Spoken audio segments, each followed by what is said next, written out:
Home is where the heart is. Excited to be here. New club, new franchise.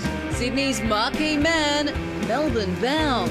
In England, Fernando fires for Liverpool. And squeezing a shot!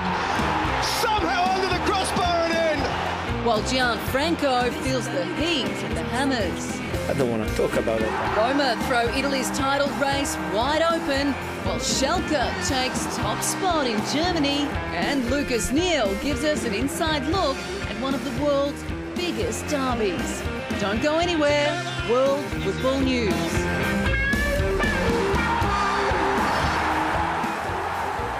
Welcome to World Football News. I'm Chris Bailey. Joining me tonight, my usual co-host, the 425th man to play for the national side, David Drilic. And with him on our panel this evening, a fellow Socceroo and also a man gunning for a spot in South Africa, Simon Colosimo. Welcome to the show, boys. Evening, Chris. Thanks.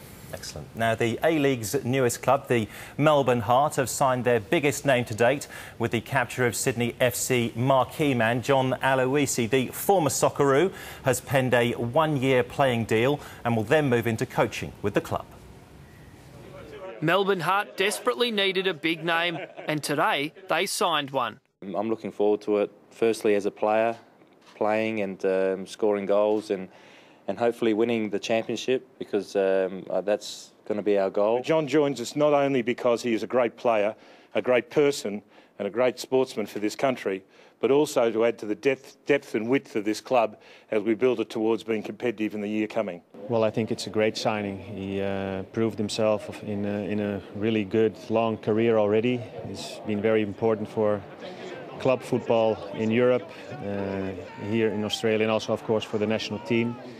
So we are very happy to have him on board. Aloisi scored 10 goals in 16 starts for Sydney FC in the recently completed A-League season, but missed the grand final through injury.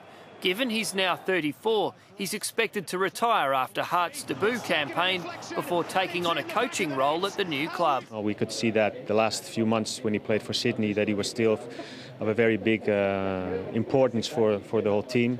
So hopefully John can still keep on playing for a year, and you never know what happens after. While Melbourne Heart wants to make the finals at their first attempt, there's plenty of work to do.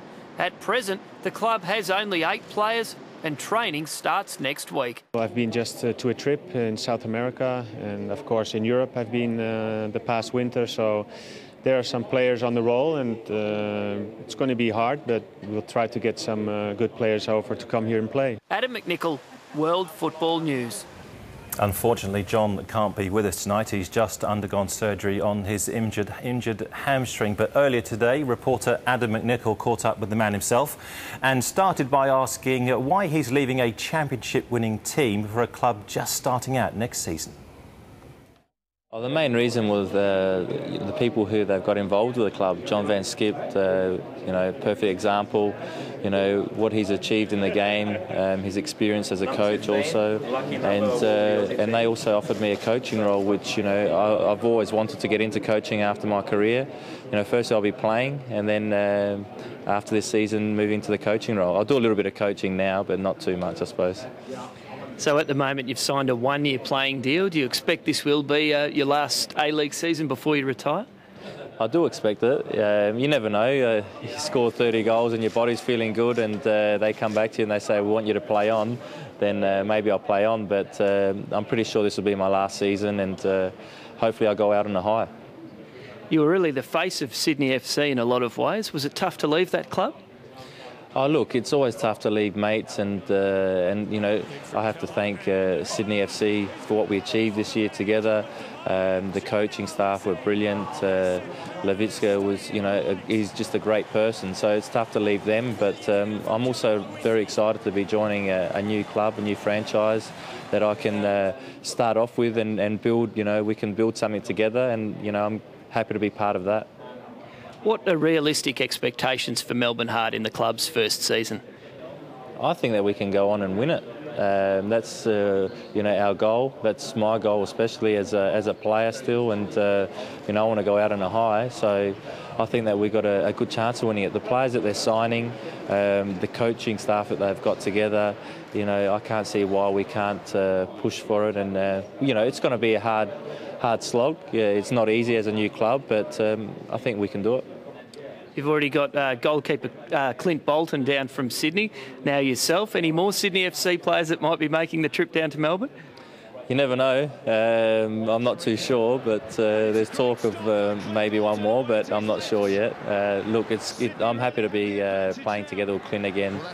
Great goalkeeper, great professional, and a great guy. And you're going to be part of the A-League's first local derby. First time one town has two teams. You're really looking forward to taking on Melbourne Victory? Yeah, look, that's massive. I think that's great for the game, great for the A-League, and this is what they've been crying out for.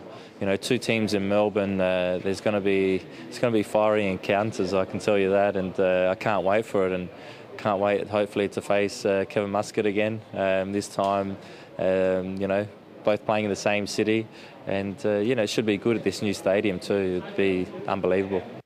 So the rumour's true. He's gone to Melbourne Heart. Could have told us last week on the show. Where was the love? Good move for him? Great move.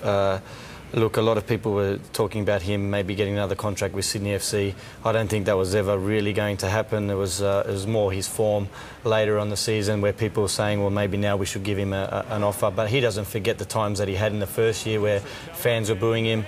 The coaching staff and the club really didn't support him in the bad times. He doesn't forget that, and now he's got a chance to go and move on to a new club. And great for him. We're seeing scenes of that fantastic goal as well. And he just had some good form, and glad that he proved everybody wrong, and now he can go to another franchise where it seems that they really, really want someone like him there to not only be a player on the park, but also then into coaching, be in a development role, and basically just be an ambassador for the club. Simon, by the sounds of things from what David is saying, a good move for Aloisi, a good move for Melbourne Heart to sign that man? Well, I think one thing we've seen from Melbourne Heart is that they haven't signed players just because they're coming out of contract. There's been a big thought process into it. The guys they've signed, they're trying to sign their starting 11, their backbone, if you want to call it. Clint Bolton was one that I'm sure they were chasing anyway, and Sydney made it a little bit easier for him. But you know, I think it's a great signing. I mean, I played with Johnny this season, and you know, I know what he's worth to the team, not only on the field scoring goals, where you know his stats are probably as good as any striker in the league. You know, he scored 10 goals in probably about 15 games, something like that. So that's a great return. But I know that his values in the change rooms and around the younger players, and I think that's one thing that Melbourne Heart have definitely looked at. So, from what you're saying, in your opinion, has Sydney FC made a big mistake by not re-signing him? Oh, look, you know, my future isn't done, but you know, I'd love to have Johnny at Sydney FC. I think he proved that nothing worries him.